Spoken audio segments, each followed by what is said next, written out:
par les processus de paix de Luanda et de Nairobi, le Rwanda a prouvé que vos déclarations ne lui importent guère. Le cessez-le-feu du 4 août 2024 n'a été pour lui qu'une chimère et il s'est pris d'ignorer vos avertissements du 26 janvier, allant jusqu'à bombarder des hôpitaux et des maisons dans la ville de Goma. Pas plus tard que dimanche le 26 janvier, le Rwanda, pays contributeur en troupes des Nations Unies, par le truchement de son représentant, a considéré ce Conseil comme complice de sa déstabilisation, allant jusqu'à associer la MONUSCO à cette démarche invraisemblable. Si cette stratégie a porté des fruits par le passé, le temps de la manipulation et du mensonge est désormais révolu. La vie de la population civile, privée de moyens de subsistance depuis maintenant 4 jours à Goma, dépend des décisions que vous devez prendre aujourd'hui. Nous ne sommes pas venus aujourd'hui pour vous dire ce que vous ne connaissez pas, mais nous sommes venus vous demander de prendre le courage de faire ce qui est droit et ce qui est dans vos prérogatives. Les vies des civils ne peuvent pas être pendues à la machinerie politicienne qui observe sans agir. Nous exigeons des actions.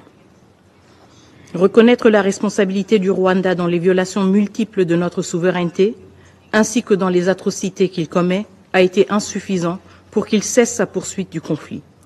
Les victimes ne sont plus seulement congolaises. Le Rwanda a frappé l'Afrique et l'Amérique latine, en tuant des militaires sud-africains, malawites et uruguayens venus protéger les civils. Il a frappé ce Conseil en tuant des casques bleus de la MONUSCO. N'est-ce pas une preuve suffisante pour vous que lors de chacune des réunions convoquées par ce Conseil, la liste des orateurs regorge de pays d'Afrique et d'ailleurs, cherchant à vous pousser à agir? Dimanche, c'était l'Afrique du Sud, le Burundi, l'Uruguay. Aujourd'hui encore, nous sommes rejoints dans un esprit de solidarité par nos frères et sœurs de l'Angola, de l'Afrique du Sud, de l'Uruguay, du Guatemala, du Zimbabwe, du Sénégal, du Burundi. Tous ont répondu, car l'humanité est en jeu. Tous sont venus voir ce que vous allez faire. À quel seuil de catastrophe humanitaire et de violation flagrante de notre territoire devrez-vous enfin agir pour sanctionner les responsables du M23 et les officiers rwandais et leurs complices? Si ce Conseil ne sanctionne pas, l'histoire marquera ce temps comme l'époque de l'impuissance et de l'indifférence du Conseil de sécurité. Le droit de rachat de ce Conseil sur cette crise n'est nulle part ailleurs que dans les actions immédiates. Et déjà, nous voyons venir une manœuvre prévisible.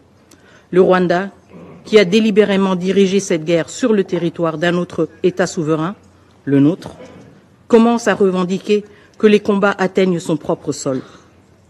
Mais que pouvait-il espérer? Une guerre, Excellence, ne connaît pas de frontières. Elle est sale. Elle consume tout sur son passage, les forts comme les faibles. Les 72 dernières heures ne sont qu'un échantillon de la tragédie régionale qui menace. Une tragédie que le peuple congolais connaît depuis des décennies. Une tragédie nationale que ce Conseil peut encore arrêter et une tragédie régionale que ce Conseil peut prévenir par une action résolue et courageuse. Monsieur le Président, certains voudraient faire croire que l'inaction est une solution africaine. Nous sommes un pays africain sous attaque. Mais cette attaque dépasse nos frontières. Elle est une attaque contre le multilatéralisme, contre les principes même des Nations Unies, contre chacun de nous. Laisser cette crise s'enliser sous prétexte qu'elle serait un problème africain, nécessitant une solution africaine, revient à trahir l'esprit de solidarité internationale qui fonde cette organisation et l'esprit de responsabilité, de sécurité collective qui justifie même votre présence comme membre de ce Conseil. Nous réitérons avec insistance nos 5 demandes urgentes. 1. Le retrait immédiat des troupes rwandaises et la cessation des hostilités. 2. La mise en place de sanctions ciblées contre la chaîne de commandement des RDF et les décideurs politiques rwandais. 3. L'imposition d'un embargo sur les ressources naturelles déclarées comme rwandaises, en particulier le coltan et l'or. 4. La révocation du Rwanda en tant que contributeur de troupes aux Nations Unies. On ne peut être à la fois agresseur et prétendre jouer un rôle dans la promotion de la paix. 5. La transparence totale sur les transferts d'armes au Rwanda. Ces transferts doivent être arrêtés immédiatement pour empêcher qu'ils continuent à alimenter la violence et l'instabilité. Monsieur le Président, nous sommes ici parce que c'est ici que le monde doit gérer ses défis. C'est ici, si ce Conseil échoue, La rue va s'en charger. Comme vous le savez très bien, la rue n'a pas d'ordre, ni de tempérament. Il y a 48 heures, devant ce Conseil de sécurité, nous avons une nouvelle fois attiré votre attention sur la déclaration de guerre du Rwanda contre mon pays.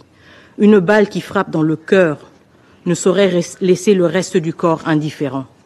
La République démocratique du Congo est en guerre et face à cette agression, l'inaction collective semble malheureusement embraser cette situation jusque dans sa capitale. Je réitère ainsi, encore une fois, que le gouvernement de la République démocratique du Congo condamne avec fermeté toute attaque contre les missions diplomatiques accréditées en République démocratique du Congo. Cependant, l'indifférence n'est plus une option. Ce Conseil ne devrait se permettre de rester passif, car chaque jour sans réponse concrète fait grandir le prix du silence. Le moment est venu pour ce Conseil de démontrer son courage et son engagement. L'histoire retiendra vos choix. Que cette Assemblée soit le rempart de la justice et de la dignité humaine. Je vous remercie.